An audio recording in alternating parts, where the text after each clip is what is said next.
Hi friends, good evening. कैसे हैं आप सब? कॉर्पोरेट वर्ल्ड में there is this interesting layer of the middle management, जो ना टॉप है ना जूनियर है, मिडल है। एक सैंडविच में जैसे चीज़ की लेयर्स होती है दो सैंडविच के बीच में, they are the garnishing, they are the attraction of the whole company. लोग इसको बोलते हैं this is the future leadership of the company. Very very good things.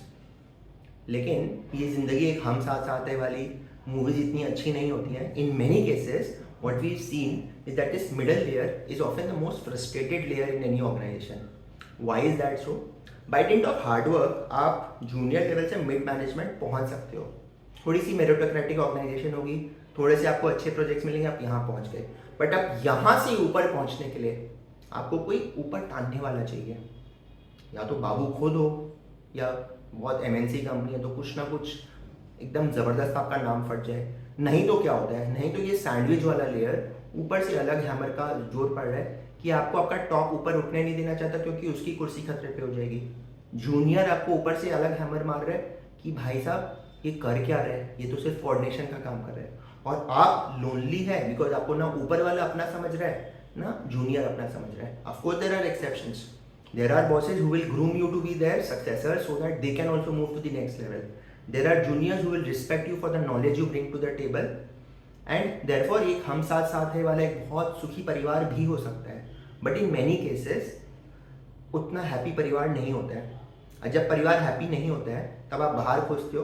अब बाहर खोजने में 50 लाख 70 लाख की जो सैलरी रेंज होती है, मान लो उसमें ESOP भी जुड़ जाते हैं, एक स्टार्टअप है, it is so damn difficult for you to get a job because एक 70 लाख के लेवल पे तो मैं किसी को हायर करूंगा नहीं. मेरे पास ऑलरेडी एक CFO होगा, CFO -1 होगा. Just because someone is seeking a job, उसके पास जॉब नहीं है तो मैं तो उसको हायर नहीं कर सकता.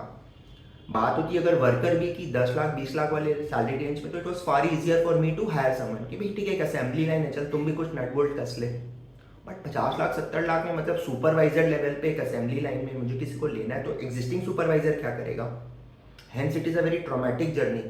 मान के चलिए I have at any point of time 15 to 20 people in the 50 to 70 lakh kind of CTC ranges who don't have a job or who are going to that job daily but with great sadness because उनको अच्छा भी नहीं लग रहा, वो छोड़ भी नहीं पा रहे बिकॉज घर बैठना तो और ज़्यादा ट्रॉमेटिक हो जाता है. अब जितना मार्केट में ट्राई कर रहे हैं लोग क्वेश्चंस कर रहे हैं कि इतना जल्दी क्यों छोड़ रहा है, पता नहीं क्या हुआ, ये हुआ.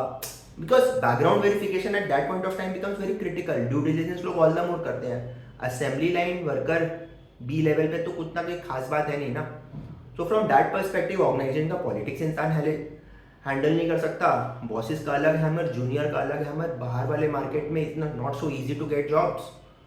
तो ये पॉइंट ऐसा है कि यहाँ से आप यहाँ तो पहुँच गए but from here to there what brought you here won't take you there because what brought you here could be a lot of hard work, a lot of good exposure projects, but from here to there it is a lot of cultural alignment, godfather stars supporting you. और नहीं तो mid management में आप बहुत दिन तक अगर stagnant कर गए, फॉर एग्जांपल कि आप GM या VP बन गए, 10-12 साल तक उसी में हो, तो लोग अलग क्वेश्चन करने लग जाएंगे कि अडेप्टेबल भी है क्या, और is he that servant leadership वाला जो कॉन्सेप्ट है कि भाई ठीक है मैं तो अपने बॉस का रिटायरमेंट का वेट कर रहा हूँ कि किसी दिन बॉस रिटायर होगा तो मेरे को अपना सक्सेसर बना देगा. Is that the concept?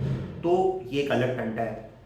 So from that perspective middle management का जो लेयर है ना, वहाँ पे पहुँच के ना एक अच्छी बात है, बट वहाँ से ऊपर उठने के लिए ना आपको एक अलग ही स्किल सेट चाहिए. What brought you here won't take you there. So uneasy lies the head that wears the crown. ये एक जो बहुत पुराना कोटेशन है, एक्चुअली बहुत मैटर करता है.